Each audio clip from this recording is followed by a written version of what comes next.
one thing you said something that your worth, and I just wanted you to clarify this. Your worth is not what you charge. You're not establishing your worth. The customer establishes the worth. So you're saying I can't establish what I feel I'm worth? You can establish your cost, but your worth is someone else's assignment. So, for example, but if somebody pays me, then isn't that my worth? If they come back, 89% of people don't come back to the agent. So whenever someone goes to sell their house, well, yeah, we can go down that rabbit trail, but I'm just saying that I can dictate of what I feel I'm valued at. As long as there's buyers that will buy that. Yeah, but value. I'm saying I can say, hey, you know what? If you don't want to use me, that's my worth. Right. Like if I'm an artist, you don't want to pay me to paint your portrait. You want to find someone that does it cheaper? Totally fine. Yeah, and I hear what you're saying, but I think what he's saying is there's a shrinking number of people that are willing to pay us what we feel like we're worth. Sure, but I think that we don't establish the worth. You go for attorney. I'm a $450 an hour attorney.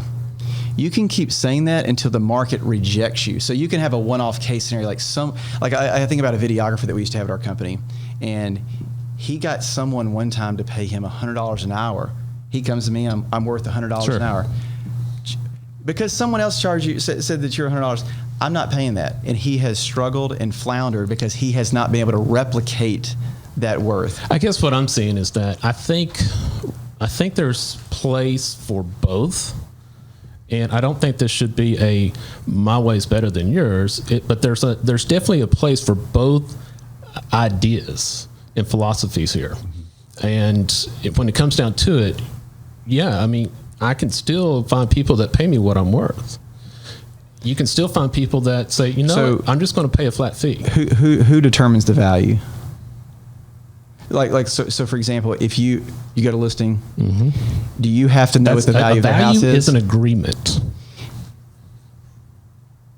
If I can do something for free and I surprised you and you came home and your yard was mowed, you didn't agree upon that.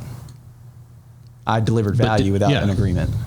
Yeah, but are you just going to, that's not a business model. Ask many lost leaders if you're familiar with. I know about lost leaders. But Amazon's the perfect example. But what I'm saying is that you can't take the value, the worth of somebody away just based on a cost factor. Okay, so I think it's just getting oversimplified. We'll get spiritual about this. There's intrinsic worth and there's extrinsic worth. You take a house in Brentwood and put it in the middle of the Mojave Desert, extrinsic worth is going to say that house is not worth it because of where it's located. Location. So the intrinsic value of someone is much different. And I think that... Well, and it's also when you take one house and it costs $500,000 here, in Arkansas, it may be $100,000. Mm-hmm. Fair enough. There's still value there. I do think, though, let's go to the hamburger. Let's change it up a little bit. No, I appreciate the dialogue here, really, because, yes. I mean, seriously, because I want Jason speaking for some other people out there that are thinking that, trying to hang on to that. I'll do it. But I can get a hamburger at McDonald's. I can get a hamburger at Jonathan's. Okay, I'm going up in price. And then I can get a hamburger at the Rutledge or J. Alexander's. At the end of the day, it's still some meat between two buns, right? And I just went and I paid an increased price. Now, I choose to eat the higher end hamburger. That's my choice because I've created what I think to be worthy. Perceived value. Perceived value, right. Right. A perceived value is because you've expressed it on something. Jonathan didn't say, no, this is what that meat is the same meat over here, but I'm going to charge you. It's worth it. Right. But your perceived value of the environment, you get to sit down, it's quiet, it's clean. There's different things that you assign sort of like value buying to. cereal on the bottom shelf or the middle shelf. So what I'm saying, though, if you share Comes out with of the same me, factory. because the only reason why I feel that my perceived value at this one's better as a hamburger than that one, this agent is better than that one, where I'm willing to offer more or agree to, right, is because you have shared. You've marketed, you've told me, like you've given me stories tell, et cetera, et cetera. I think it goes back to maybe your original comment where there's an agent and there's a professional, The agent that does not consider themselves the professional still is going to assume the part that they get the blank. And I think that's where we can have that discussion where I don't think that's worth that. They didn't take the time to improve there's definitely their a place for both of these. Sure. Because some people are going to value that more, and then some people value the other. And I think it's you got the same goal is to help the customer at a high level. Same goal.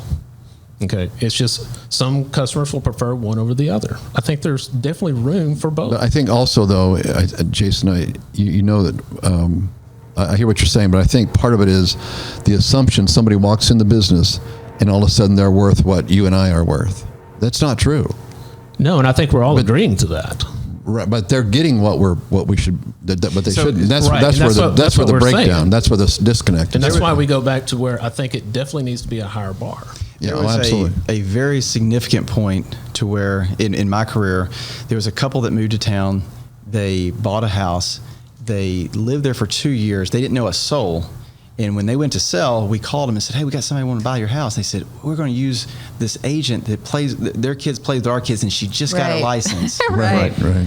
And I said, "She didn't know but we feel guilty not using her." Right. Mm-hmm. So the primary emotion that people have most often when they hire a real estate agent, a lot of time is rooted in guilt. And I have realized is that I get paid historically on my connection with someone more so than my competency. And if we want to create basically higher standards in the business, I can't wait for the association or the real estate board to get it right to say, "Hey, you know what? We got to get more competent." And if I'm only playing the game of connecting, and I got to get out there and network, no like and trust, it is exhausting. And I know some agents that's all their whole game deal is that, and it's like, oh my God, how's this agent get that much business? Because they're a great connector. They're great at connecting. So I look at it as like making a cake. You put in flour, eggs. When I start to build a cake of worth, it's like, how do I make it faster? How do I make it more predictable? Right. How do I make it easier? How do I make it cheaper? And I'm building a McDonald's cake so that someone says, this cake is worth it. But I had to put the ingredients in there to build a great cake. Right. This is a lot. I told you we could go on and on with this guy. There's a lot of things. But I think we circle back. The penguin is on the iceberg. Yes? And everybody's got cold feet. But here's the deal, that it is melting. So I do feel we're going to go somewhere in between where you're headed. Something has to change because it is melting underneath us. That's the moral of the story. Yeah, I think that's where we want to take it full circle. And if we meet again, I'd like to talk about the long-term relevance of agents. I think it's very important to have long-term relevance in the industry. I think it's very important to have a place. We have a significant contribution to the world, and I don't want to see that go away. For us to not go away, we got to start to act a little bit differently. We got to start to think a little bit differently. That's great. Absolutely. This was just such a pleasure having you, Jonathan. Thank you. Thank you, sir. You've raised the bar of my thinking, and I'm very grateful for that. So thank you for joining us. Thank you, everybody.